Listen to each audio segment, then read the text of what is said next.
Hola, hoy les traigo un creepy de Art Attack. Empecemos. Yo trabajaba de camarógrafo en el programa de Art Attack en la época donde conducía Rui Torres, y las grabaciones se hacían en Londres. Él era muy dedicado y le encantaba su trabajo, además se llevaba bien con todos en la producción. Siempre cuando se terminaba de grabar un episodio, platicaba con él o hacíamos comentarios del programa, qué parte le gustaba más de programa, en fin, el tiempo volaba muy rápido en charlar. Se podría decir que yo era su mejor amigo, sin presumir mucho. Incluso me contaba sobre su familia, pues él tenía una hija recién nacida. Se le iluminaba la mirada cada vez que hablaba de ella, hasta fotos de ella tenía y me las mostraba, pero se sentía muy triste pues casi no sabía nada de ellas, las extrañaba muchísimo. Yo le decía que no tenía nada de qué preocuparse si él les enviaba cartas para hacerles saber que estaba bien. Aceptó mi propuesta y comenzó hoy mismo. Cada día le enviaba una carta a su esposa y esta le respondía, y también le enviaba fotos de su hija, que era lo que más quería en el mundo. ¿Cómo no apreciarlo, no lo creen?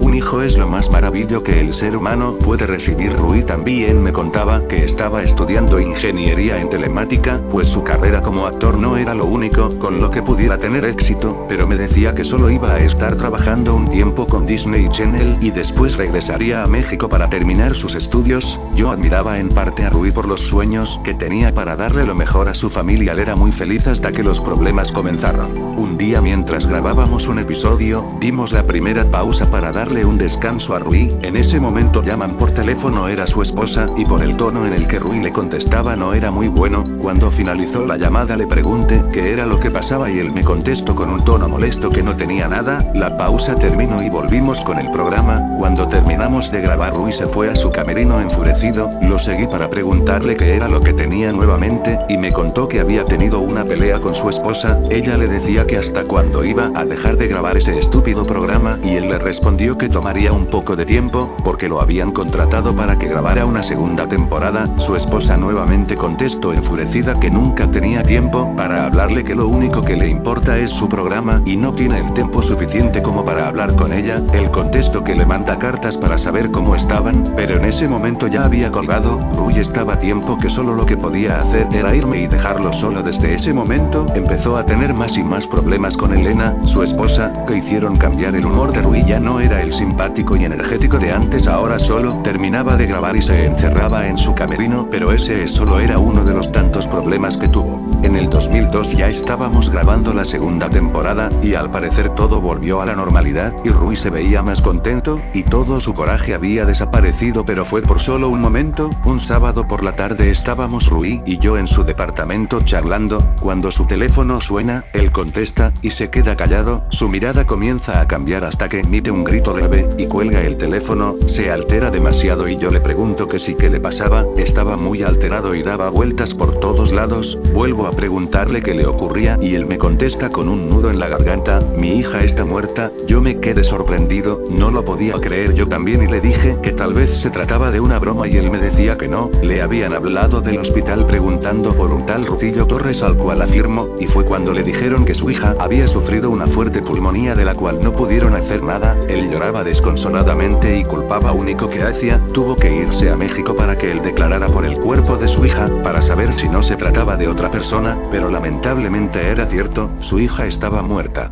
Pasaron 2 semanas y Rui regresó de nuevo a Inglaterra, a los estudios de Disney Channel. Me alegraba que estuviera de nuevo aquí, pero su mirada era otra. Me contó que después del funeral de su hija su esposa le pidió el divorcio, pues ella ya tenía una nueva vida con otro hombre. Rui estaba destrozado, pero después de algunos instantes su cara cambió, como si nunca hubiera pasado nada. Bueno, hay que comenzar de nuevo, me contestó. Yo le dije que hacía bien que actuara de esa manera, pero en el fondo su mirada no me daba buena espina. Solamente le seguí la corriente. Desde ahí fue donde cambió completamente. Después de que se terminara de grabar un capítulo, Rui se iba a su camerino entusiasmado, como si tuviera algún plan o tramara algo. Lo seguí para saber qué es lo que hacía, pero siempre se encerraba. Solo lo que podía hacer era pegar mi oído a su puerta y escuchar. Oía que hablaba con alguien, murmuraba e incluso se reía de una forma macabra. Sentía aún oía, y así estuvo por meses mientras se grababa la segunda temporada. Todos en el estudio notaban su cambio. De hecho, llegó a agredir a los productores y a otros trabajadores, los amenazaba y les gritaba. Cuando la segunda temporada estaba por llegar a su fin, decidieron que Rui ya no podía trabajar más, por su conducta, que ya no tenía remedio. Ese mismo día lo llamaron y le dieron su carta de renuncia. Rui estaba tan molesto que se lanzó contra el productor, lo estaba ahorcando. Llamaron rápidamente a los guardias y lograron sacar a Rui. Él gritaba: acaban de perder lo único bueno de su canal, imbéciles. Gritó por todo el estudio hasta que no se escuchó ni una sola palabra más. Muchos trabajadores renunciaron por la conducta que Rui tenía, y los que quedaban temblaban del miedo y rezaban para que no les hiciera daño. Yo solamente guardaba la calma y trataba de no causarle muchos problemas. Nunca me imaginaría que perdería a un colega, aunque yo seguía trabajando ahí. Pasaron 4 meses de la renuncia de Rui que empecé a investigar en dónde se encontraba. Patty, una amiga del estudio, me contó que Rui se había trasladado a México, pues tenía que terminar su carrera de ingeniero en telemática, y quizás volvería a rehacer su vida. Me pareció algo extraño ya que una persona con la mentalidad de Rui no tuviera la capacidad como para seguir estudiando, mucho menos para tener una familia, pero decidí dejar a Rui que hiciera su vida como se le dé su gana. Yo aún tengo la mía y en la suya, esa como sea.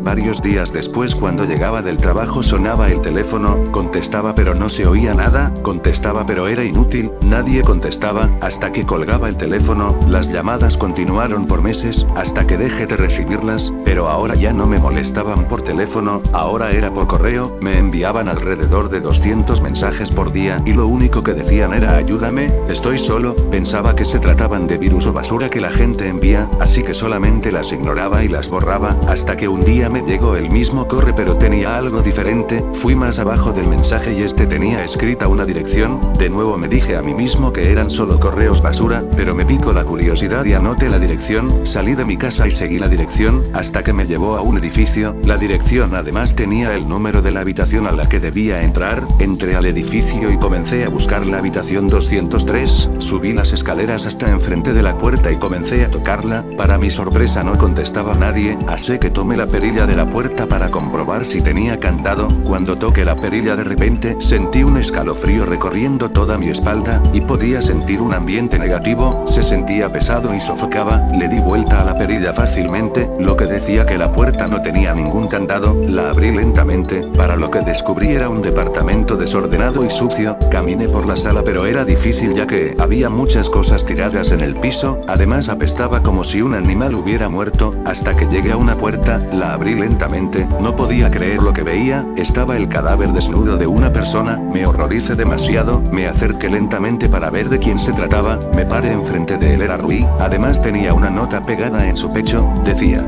sé que cometí errores, nunca debí comportarme de esa manera, ahora estoy tan arrepentido que mi salvación es acabar conmigo, ya no tengo otra salida. Miré su rostro por última vez, lloré desconsoladamente, estaba a punto de retirarme de la habitación cuando volví a oler ese olor, pero era aún más penetrante y provenía del baño. Abrí la puerta y encontré los cadáveres desnudos de 2 jovencitas, envueltas en una tina de sangre, estaban desmembradas. Salí pálido de la habitación cuando volví a toparme con más cuerpos, incluso me sentía sofocado, como si algo me impidiera salir de ahí. Traté de correr pero era difícil. Cuando llegué a la salida, salí corriendo. Para mi buena suerte no había nadie en el edificio. Bajé las escaleras rápidamente pero aún tenía en mi mente esos cuerpos, incluso empecé a escuchar risas que me alteraban más hasta que desperté. Estaba en el hospital, el doctor estaba en mi habitación y le pregunté qué era lo que había pasado, a lo que respondió que un inquilino de un departamento lo trajo, y que debía estar en la sala de cuidados intensivos para monitorear mi avance. Me quedé aliviado, el doctor me dejó para que descansara y cerró la puerta. En ese momento apareció una silueta de lo que podía ser Rui y me preguntó cómo me sentía, y yo le contesté que estaba bien, a lo cual le pregunté cómo estaba también,